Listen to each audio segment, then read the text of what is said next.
What's up, CFO gang? It's your boy Jay Tuck. Real football fans, stand up, and yo, we are 4 days away from the NFL draft. And if you've been following this channel long enough, we have done a lot of work. And I have to thank each and every one of you guys for pushing me to a much higher level than I ever been pushed before. We covered numerous prospects. We spent hours and hours and hours amongst having draft conversations.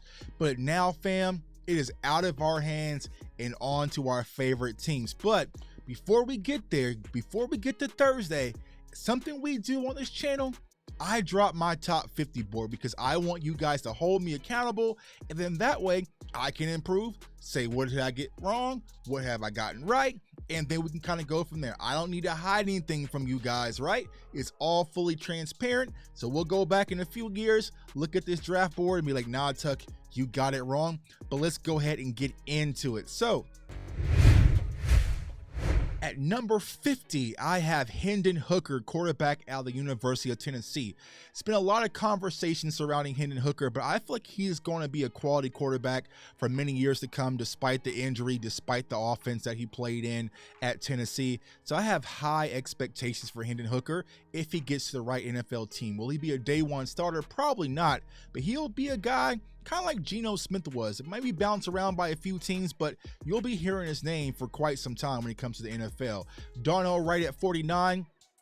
A lot of your favorites, tight end. I feel like he's going to be a great project. It's just all going to come down to system. And when a lot of these prospects, it really depends on the system. DJ Turner, phenomenal cornerback out of the University of Michigan at 48. Luke Musgrave, tight end out of Oregon State.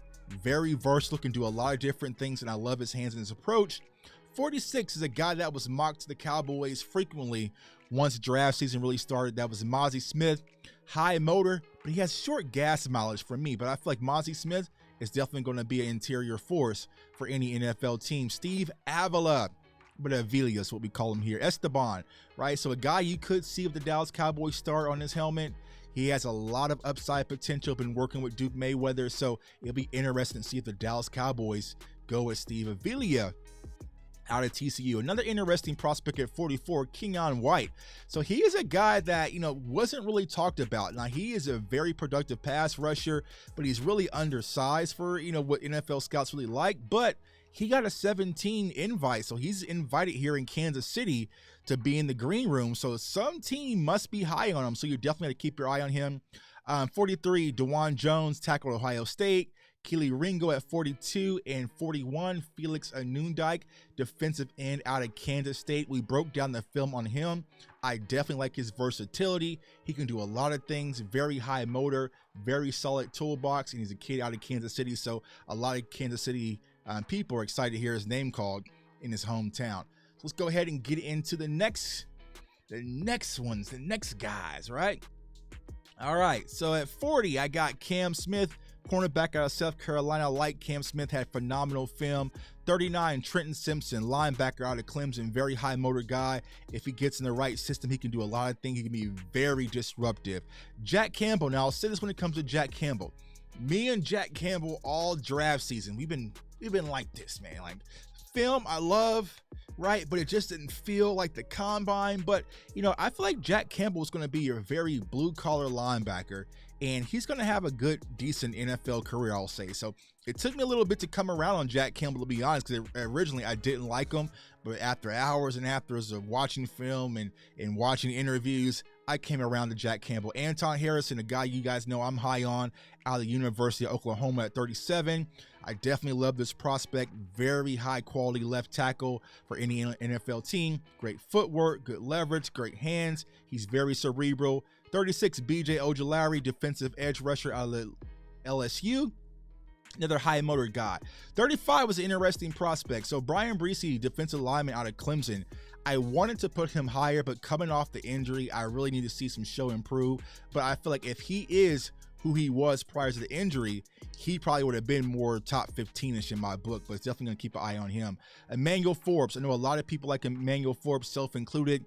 He is a ball hawk, smaller frame, very thin, but at the end of the day, he's just a football player. And when I do my scouting process, I focus on film. Then I get to the measurables, then I get the intangibles, right? So when you turn on the film, Emmanuel Forbes is definitely a cornerback that can do a lot of different things in the NFL secondary. Jalen Hyatt, the speedster out of Tennessee, is going to be interesting to see where does Jalen Hyatt actually fall. I mean, originally it was Jalen Hyatt mania. It kind of died down a little bit, but I feel like there's some team they're just going to love speed, and he might go a lot earlier than expected. Osiris Torrance, the guard out of the University of Florida, broke down the film on him. And John Michael Smith's center slash guard, very high quality, very high IQ. I definitely like him as a prospect, especially for the Dallas Cowboys. So he's definitely someone you should keep your eye on. But he can do a lot of things: center, guard, rotational, very IQ, and he can cross train as well. So let's go ahead and get into the nitty gritty for the next one. So we're gonna keep this quick, right? I didn't want to do this a live show and drag it on. We get straight to the point. At 30, the White Lion, Drew Sanders. Drew Sanders is a guy that we broke down earlier on this channel, and I would love for the Dallas Cowboys to combine him and Micah Parsons. The thing about Drew Sanders is going to be, what is his position? As we said in the film session, he missed some tackles. He was very new to being a quote-unquote linebacker, but he's very high motor. He's a downhill guy. Avalanche, once he gets going, he can definitely add pressure. Dalton Kincaid, another prospect we talked about as well. Older tight end, but he's definitely the new age tight end, kind of your wide receiver hybrid that can stretch the field, having him at 29. 28, my personal favorite, one of my favorite prospects to scout in this year's class is Josh Downs. And I'm gonna give you guys a little insight. Now, Josh Downs, he wasn't a 17 invite for the first round of the draft, right? So they didn't invite him. And he didn't do any 30 visits either, but I just checked in with him. He's here in Kansas City. So if you're thinking you're gonna be a day 2 guy, why would you come to the draft? And more than likely, so there might be a situation where Josh Downs could be a first round prospect where someone's been tucking him all along and they might take a flight. Another guy, Will McDonald at 27. Salute to my guy, Vonch Lombardi, just dropped the interview. We did a film session on Will McDonald out of Iowa State.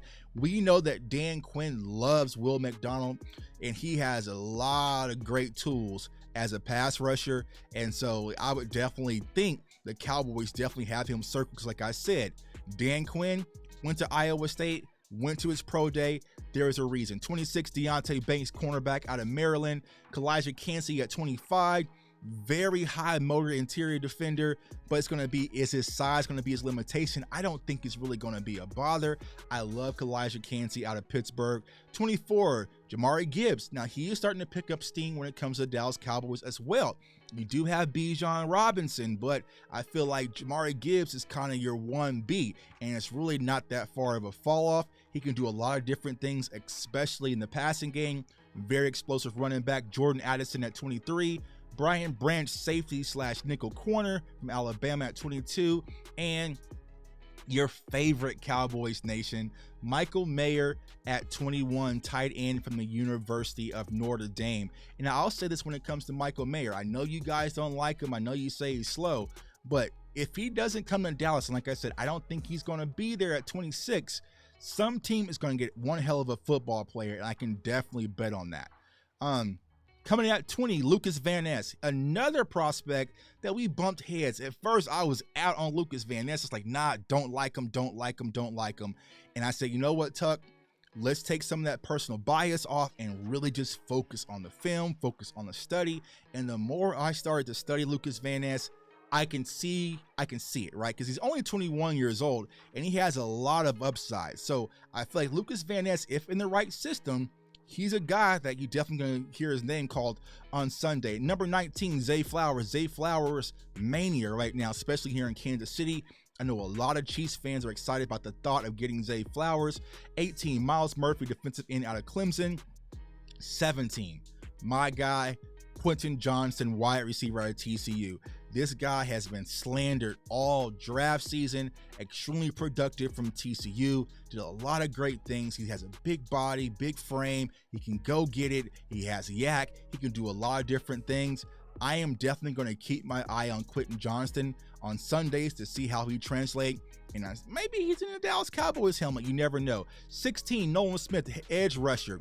phenomenal speed kills at the next level. So I know a lot of teams are going to be excited to get Nolan Smith on their defense. At 15, Darnell Wright, offensive tackle at Tennessee. This was a guy we always kind of talked about as like a sleeper. Like, all right, can we get Darnell Wright at 26? Sorry to burst your bubble, Cowboys Nation. It ain't happening no more. Darnell Wright is out of there. He might, quote unquote, be one of the first tackles off the board. So I would say Darnell Wright might go top 15 as of right now, but it was fun while it lasted. 14, Joey Porter Jr., very physical corner, has size, has NFL DNA in his bloodlines. We broke down the film on him as well. Definitely like what I saw from Joey Porter. Just has some things to clean up technique-wise, but overall, he is a dog. He's definitely going to battle. Broderick Jones at 13.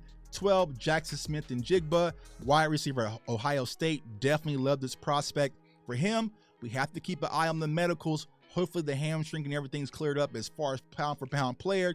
He's phenomenal talent. I loved Jackson Smith last year when I was scouting. And then at 11 from Ohio State, Paris Johnson, the offensive tackle. Coming in at 10, interesting prospect, right? Because he started off kind of cold, and then after the combine, it was complete mania, and that's Anthony Richardson. Now, Anthony Richardson is a hard player to scout, to be honest. He has all the physicals, all the measurables, all the upside, but there's a lot of inconsistency. When it comes to Anthony Richardson, it's really going to be about a team that's going to be patient with him and not toss him to the wolves. And I feel like later down the line, maybe year 2 or 3, then you'll see Anthony Richardson starting to really grow, but you can't really just toss him to the fire.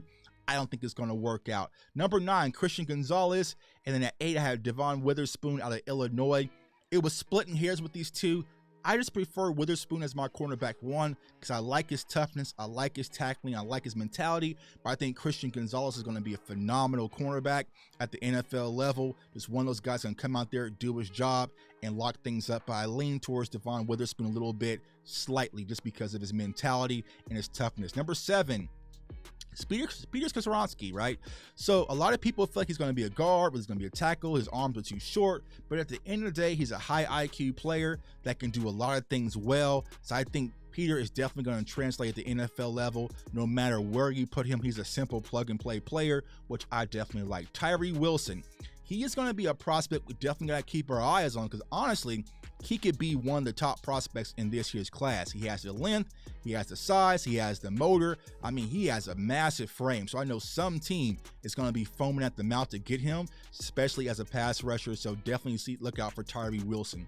CJ Stroud, cornerback out of Ohio State at 5. Very phenomenal quarterback, but it all really depends when it comes to the quarterback, what type of team, what type of scheme. But he's accurate. He can do a lot of different things well, but a lot of people are going to be interested to see how does CJ Stroud really do without Marvin Harrison Jr. and Chris Olave and Jackson Smith. Like, he had some talent at Ohio State. What happens if you go to a team that's not really that talented? But I feel like pound for pound, CJ Stroud is a very talented prospect. Jalen Carter at number 4. Now, he could have been my number 1 defensive player in this year's class. Has some off the field issues, has some question marks, but if he goes to a team that's really focused on Jalen Carter, the man, and not the player that can really mold him, look out. Jalen Carter is a special talent, and I think he's going to translate well as well at the NFL level. Number 3, Bijan Robinson, a running back that high. Absolutely, yes. I feel like Bijan Robinson, pound for pound, is one of the best offensive weapons in this year's class, and I feel like more than likely, he'll probably go top 10. Well, some people call it a reach, maybe, but I feel like Bijan Robinson is definitely worthy to be in that kind of Saquon type pick, Zeke type pick. I would say top 15. I wouldn't see Bijan sliding inside the top 15. Number 2, Bryce Young, quarterback, Alabama, Heisman Trophy winner. We all know what Bryce Young has done. A little bit undersized, but I feel like his mobility is going to help him at the NFL level. Understand now in the NFL, you play a lot of spread offenses, so size and height really doesn't make that much of a difference. I feel like overall, very high Q, accurate quarterback that can use his legs and do a lot of different things. And my number 1, we have coming in defensive player out of the University of Alabama, defensive end, Will Anderson Jr. And I know a lot of people have been like, yo, if it wasn't for the quarterback needs, Will Anderson would have more than likely been the number 1 player in this year's class off the draft board, right? But I'll say this, he is probably one of the safest picks where he has a very high ceiling and you ain't got to worry about it. I know if tomorrow, if game day started tomorrow and I need a player to be NFL ready, Will Anderson would be that guy. Now, he's a little bit undersized. I know some players and some scouts really didn't like his athleticism, but highly productive at the University of Alabama. And Will Anderson Jr. out of Alabama is my #1 prospect on the board. So go ahead, screenshot it, take a picture. I don't give a, that's it. But yo, I want to thank you all for the countless hours of film sessions, the studying. It is what it is. It's out of our hands. Now it's time to sit back, really be football fans, and enjoy the NFL draft. So I appreciate you guys. You guys know I will be on site on Media Row, so definitely hit that notification bell so you do not miss out. Follow me on all social media platforms at jtuck151. I want everyone to stay safe, stay blessed, stay encouraged, and draft time is finally here, baby. Let's get it. Peace.